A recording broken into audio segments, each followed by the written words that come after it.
Miriam Hain, a medical student from Germany, is presenting her controversial paper on the subject of, quote, why our perception of pedophilia has to change. Give it a listen.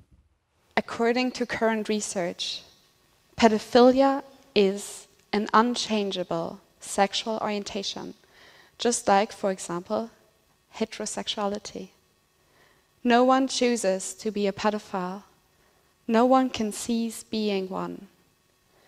The difference between pedophilia and other sexual orientations is that living out this sexual orientation will end in a disaster. Right now, most of us feel discomfort when we think about this scenario. And most of us feel discomfort when we think about pedophiles. But just like pedophiles, we are not responsible for our feelings. We do not choose them. But we are responsible for our actions. And we must make a decision.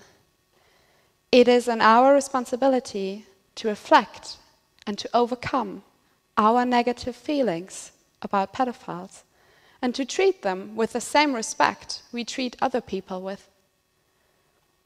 We should accept that pedophiles are people who have not chosen their sexuality and who, unlike most of us, will never be able to live it out freely if they want to lead an upright life.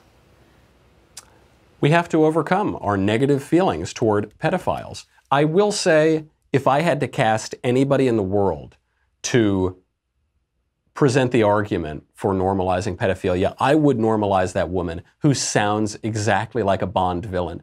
That is why, Mr. Bond, we must accept the pedophilia and the abuse of children for the new world order, Mr. Bond. There's a beautiful accent. Thank you for having that, Miriam.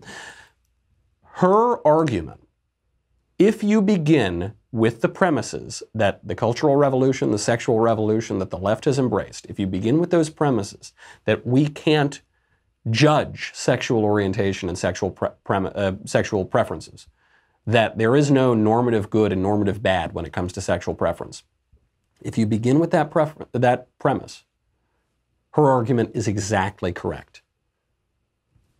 Pedophiles, as far as we can tell, are born that way. They don't choose to be attracted to children. Who would choose to be attracted to children? Nobody. It's a horrible life, right? It puts you at risk of committing a lot of crimes. It socially isolates you. It makes you, in almost all cases, incapable of sexual gratification or fulfillment. If consent is the big issue, then why on earth would we judge pedophiles? I mean, you even hear this consent language at the very end here. She says, pedophiles will never be able to act on their sexual urges if they want to lead an upright life. What if they don't want to lead an upright life? Then they can act on it? No, we have laws against that, and we must have laws against that. This is sexual autonomy taken to its logical conclusion. And it's funny that this is making the rounds again during Pride Month, which celebrates not just homosexuality, not bisexuality, not anything like that. It celebrates all sorts of sexuality and asexuality and no sexuality and everything. The premise being, you cannot judge somebody's sexual preferences as good or bad. And that includes pedophiles. The only alternative to this conclusion is, of course, you can judge sexual preferences. Of course, it's the alternative to pride, which is shame. Everybody has some weird sexual preferences.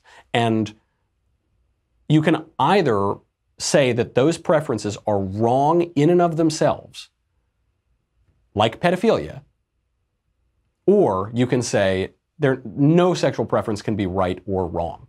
Because take child abuse out of it. We're just talking about the preferences. And I bet if you talk to a lot of leftists today, and you said, hey, let's say there's a pedophile, he's never abused a child, he's never going to abuse a child, but he is really attracted to children, and he doesn't even download child pornography. He just has an artist, draw him child pornography. So no children are even hurt in the production of it.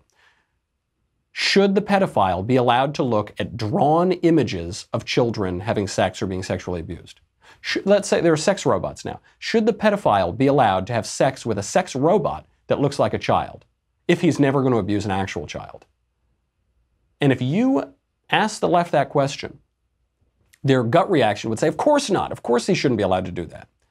But the logical end of their arguments, I think, would say, yeah, of course he should.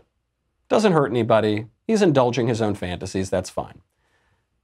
Are we going to indulge these sorts of preferences and these sorts of fantasies or not? Are we allowed to have a more sophisticated discourse about sexual morality and say, well, this is bad, maybe this isn't so bad, it's not great, this is a little weird, maybe you shouldn't do that? Are we allowed to have the discussions we've had about sexual morality for all of human history?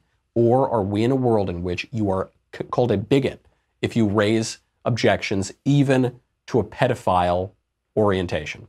That's the question we're having, and I think the culture is clearly moving in the direction of this Bond villain from Germany.